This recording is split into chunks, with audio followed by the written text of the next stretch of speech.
Well,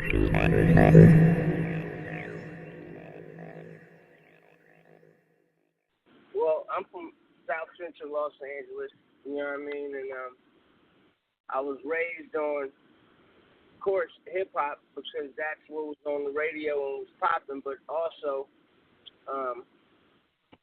my mom was just like a big fan of the Motown era and just R&B and all that sort of shit, you know what I mean, from back in the day. So, you know, a big soul and funk influence, you know what I mean, as well.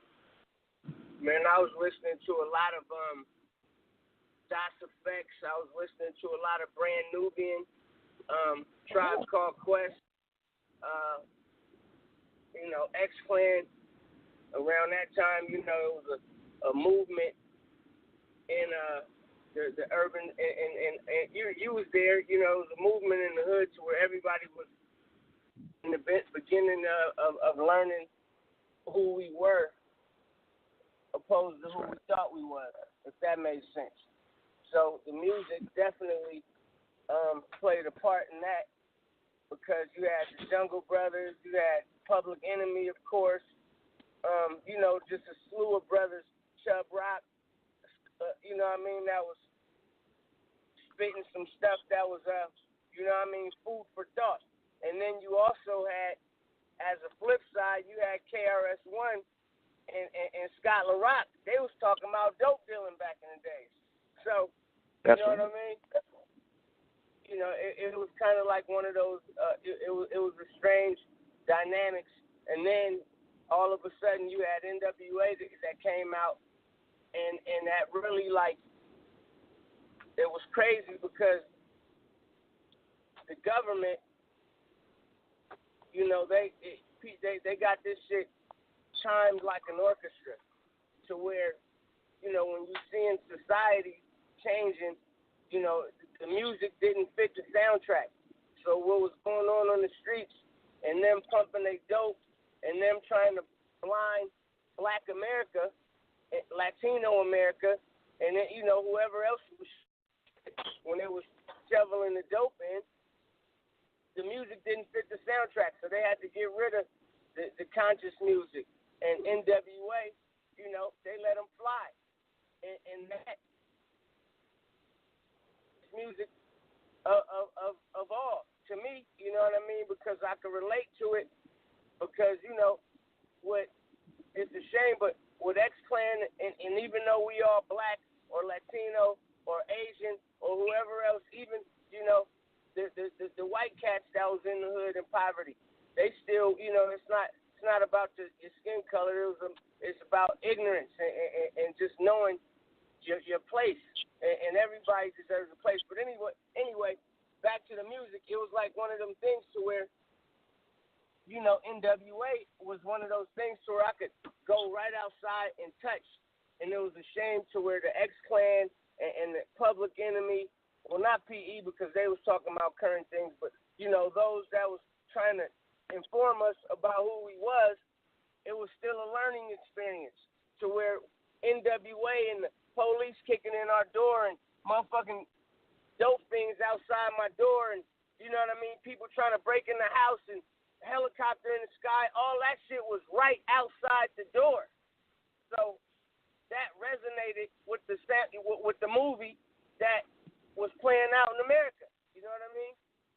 This is what they do. This is what they were designed for. See, most people think that the government was designed to, you know, basically help the people. No, the government is to police the people, and basically they're cattle herders of the people. You know what I mean? Population control, weather control, you know, etc. Like even down to where now some cold shit going on to where in the meat they're, you know, just putting certain hormones in the meat, which they've been doing, but now, you know what I mean, they're determining sexuality with these hormones.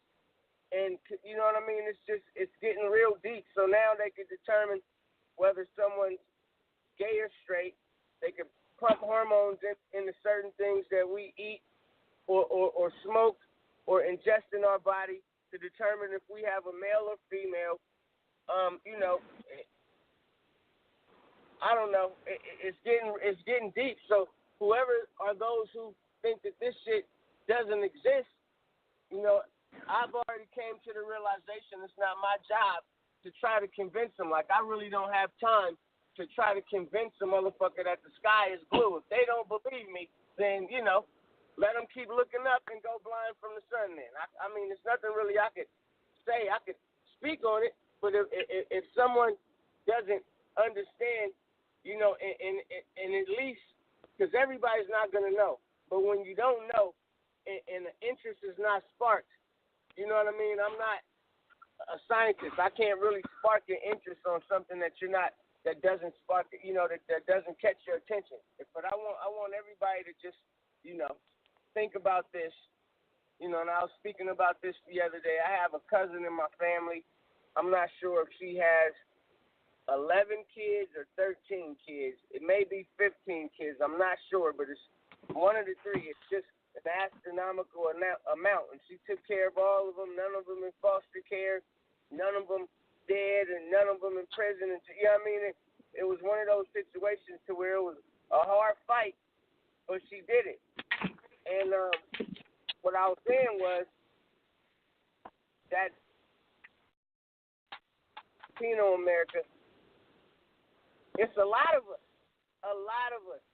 but we don't understand or realize how many of us are incarcerated. And 97% of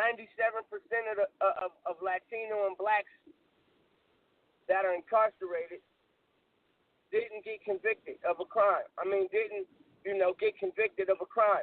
They plea bargained out. Reason being that is financial woes. You know what I mean, motherfucker? So what does that tell you? That means what percentage can you tell me of people that actually did it?